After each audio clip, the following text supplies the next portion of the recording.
2, 3, 4.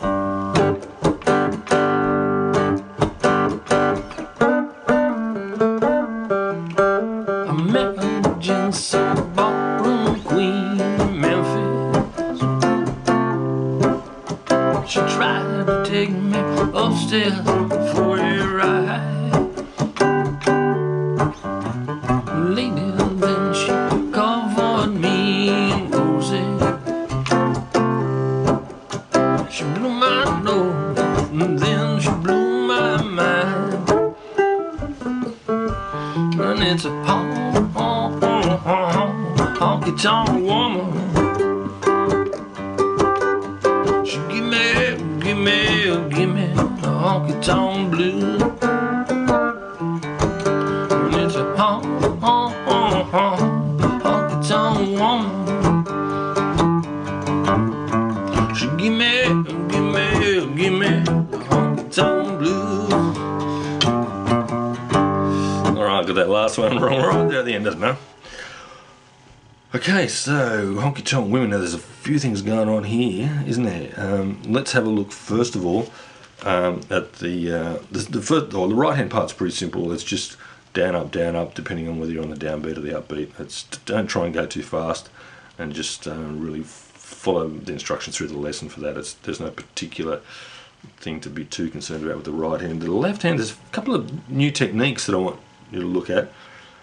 One of them is this, well, maybe you've seen it before, but it's this slide sort of technique that you're doing without a slide. You don't have a slide in your finger, but you can still approach a note from behind with that sort of intent by starting behind it and sliding up. And the advantage when you don't have a slide in your finger is that you can play whatever note you like. You're not restricted to just two notes on the same thing, same fret. So that's an important one. You'll use a lot in this tune. That slide from the second and first up to there, or from the third and second up to the fourth and third.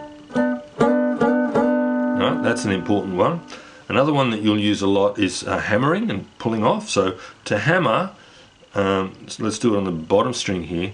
Let's just do it with an open string first. You play it open and then come down hard with that whatever finger you're hammering with on just behind the fret, so that the string continues to vibrate, and you can hear that note without picking it. And the opposite to the hammer is the pull off, where you play it and then pull your finger off, and sort of your finger comes down a little bit. If your finger just comes off, it'll stop, right?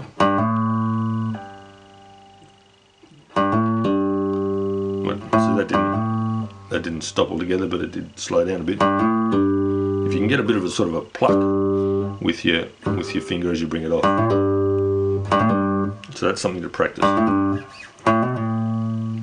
And of course you can do that with anywhere on the fretboard by anchoring the whole thing with one finger and hammering or pulling off with another.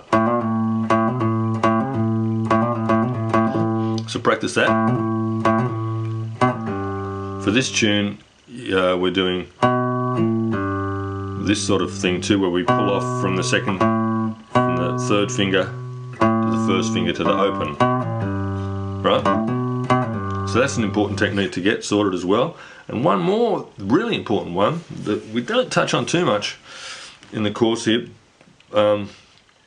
because it takes a bit of practice, but no time like the present to start it, is a bend. Now, to get a bend in this tune, usually you'll bend up here, because when you go to do it, you'll see why, that there's more room either side of the bend, so it's more comfortable. When you're bending back here, you've got this short distance to contend with, and the string doesn't want to go up as far.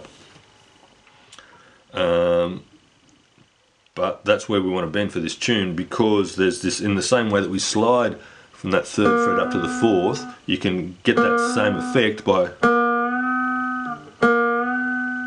bending that note up a little bit so that it sounds like that. Now to do that, don't just go up with one finger, get your other two fingers behind and push the string up with all of your fingers.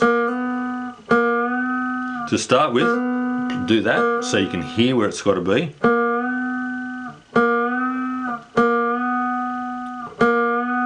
And just stop when you get there. You'll get used to it after a while.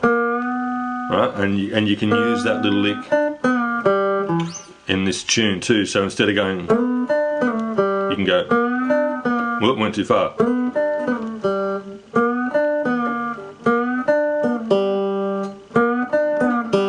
Okay, it's a bit tricky, as you can see, but you can do it like that without going back to that note.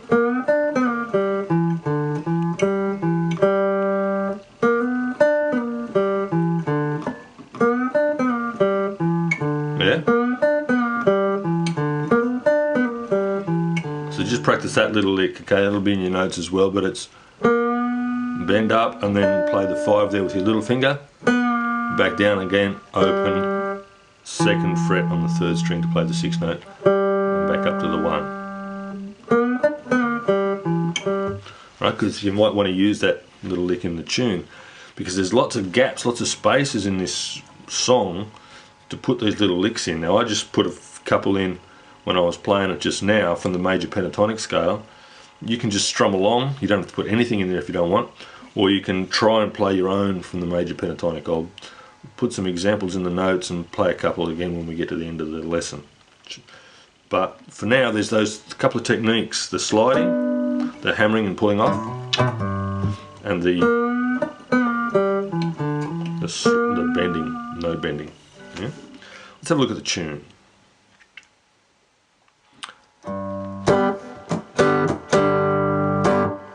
So the rhythm of that little lick there, that sort of chordal rhythmic lick, will dictate the pick direction, won't it? So it's down, just down on the 1 note, and then down the chord for the 2nd beat, and then up on the end of 3 and the end of 4. So 1, 2 and 3 and 4 and 1, 2, 3 and 4 and 1, 2, 3 and 4 and 1, 2, 3 and 4 and 1, 2, 3 and 4 and. So that's the basic groove of the whole tune, right? Well, certainly the verse. So get that down first, all right?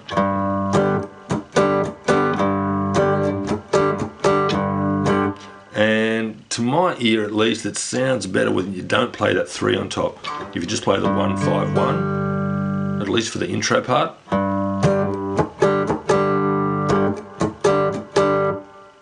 Yeah, so with that 1 on top there, it sounds more like, whoops.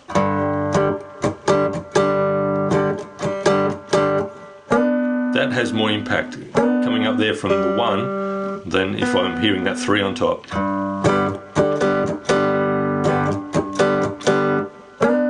Yeah, it's subtle, but that's a good idea, I reckon. So just and to that little lick in the intro.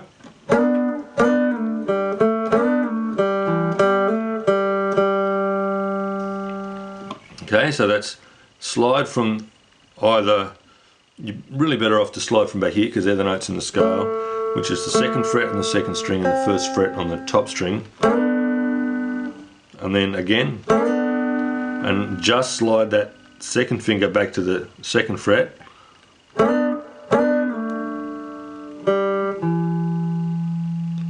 Okay, and then we're picking open and then the 2nd fret on the 3rd string there, the 6th note, and then back up, open on the 2nd string, 2nd fret on the 2nd string, so it's your major pentatonic, and then back down again, and back up again, and then 2 notes on the open G. Okay, it's in your notes.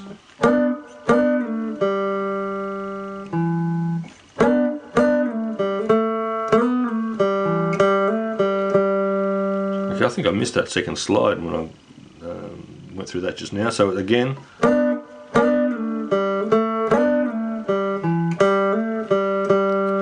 down, down, down, and then slide up again with both of those fingers if you can, or just that one.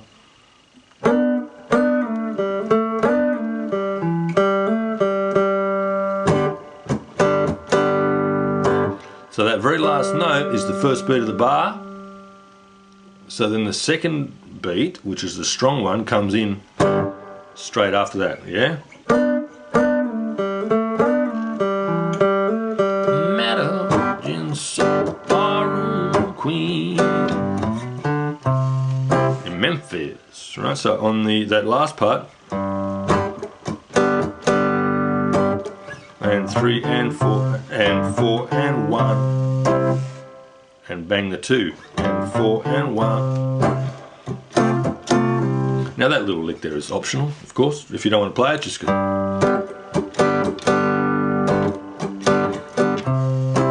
But again, if you just give me the one bass note on the 1 and then smack that big second one, you're going to accent that signature groove for this lick, right? Then we have the Keith Richards all-time classic thing to do every time he picks up a guitar, does anything, which is this thing. Yeah. Brown Sugar. It's probably in lots of other ones too. But what that is, that's playing the C chord there and then an F chord. He does it here, so it's a D and then a G, and it's so that those two, if that's the one, that's the 4, that's the one, that's the 4, that's the one, that's the 4. So it's this combination of 1 and 4 that works in lots of different situations, and it's what we're using here too. So the shape is that major chord shape that we looked at way back, with your second finger, first finger behind it, third finger just in front of it on the next string up. But we're barring all the way across, so that note there, the C, it's the 5 note, isn't it? In this F is on the bottom and there, so yeah, easy. And it's that same down, down, up, down, up, down, yeah, up, down. So he's using this hook up to the F on the funky upbeats, and then back to solid, resolving back to solid on the chord on the downbeat. Yeah. So it's Madam Barroom Queen in Memphis, and just stay on the chord there for the next rest of the bar, and then she tried.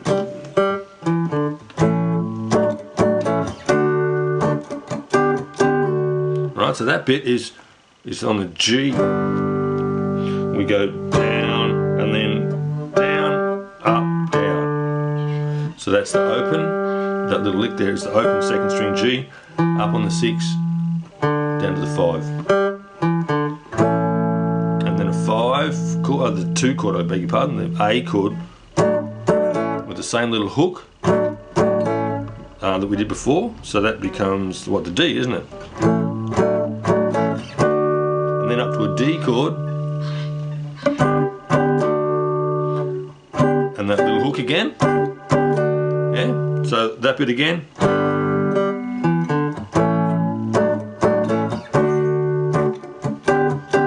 that sounds fantastic, and it's not as hard as it looks because of the tuning, yeah.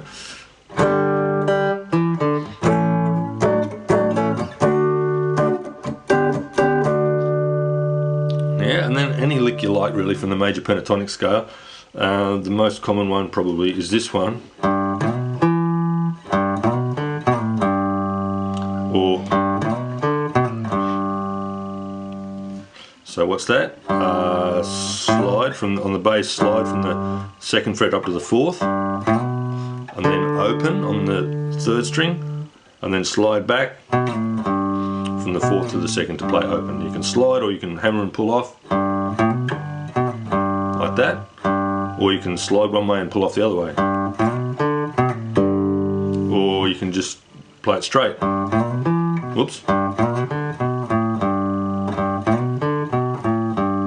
Yeah, again, these are the little bits where you just make it up for yourself, right? You can play any lick you like in there. You can play a lick down here.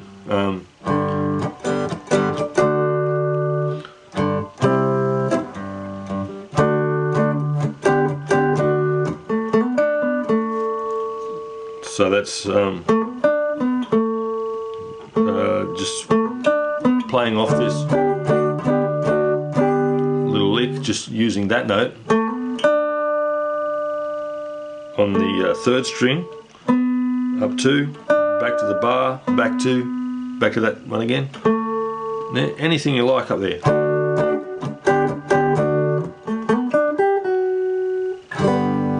Even something like that if you want to get a bit pretty with it, you know.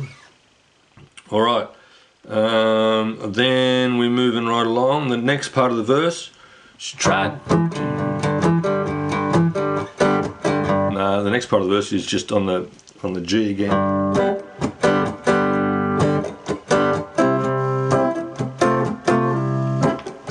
She blew my nose, and then she blew my mind. And then again, any little lick you want. Or up here. Or up here. So that's just a couple of major pentatonic notes. 9-1 or 2-1, 2-1 6-5, 3-2-1 6-5. You don't need to get quite so fancy if you don't want, or you can just strum along. All right. So it might feel a little bit loose, but it's Keith, so it's loose, you know. If you want to just strum along in there too, that's fine. Okay, follow the tap for that. Now the chorus part is home, get on a woman. Yeah, so we're doing this sort of bluesy thing that we did earlier on the G, and then up to the 5th fret, and then to the G again. You go way up and play that little lick on the 12th fret. Gimme the honky tonk blues. Any little major pentatonic thing there.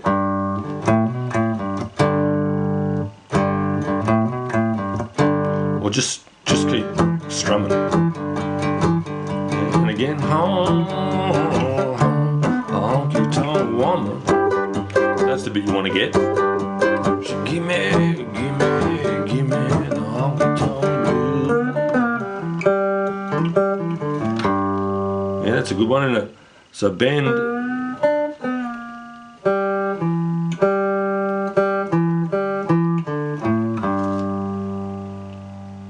Yeah, I'll have a couple of little sample licks in the notes for you to have a go at with this, right? If you want to work those up too, that'll be good for you, right? And then you can use those to fill in those gaps and get a bit creative and make up your own. Sit down for, you know, half an hour or so and come up with your own little licks, or listen to Keith and see what he's doing, and be aware that he's just using this major pentatonic scale, and occasionally he might bend from the minor third up to the major third, but the major third's the note, but he might do this, that bluesy sort of minor third to major third thing as well. Okay, and that's the tune. It's a beauty. Real crowd pleaser, that one. It's a bit tricky to sing and play at the same time, but if you are going to do that, maybe just leave some of the fills out, or get someone else to sing it for you, or just use it as an exercise to get your skills up, because you do need a lot of skills to play a tune like this. There's all these new sliding and bending and the rest of it, and your pick's got to be pretty solid too, to be able to manage all these chords, and then back to single note riffs and the rest. So Honky Tonk Women, that's a great one to have in your kit bag. Cheers.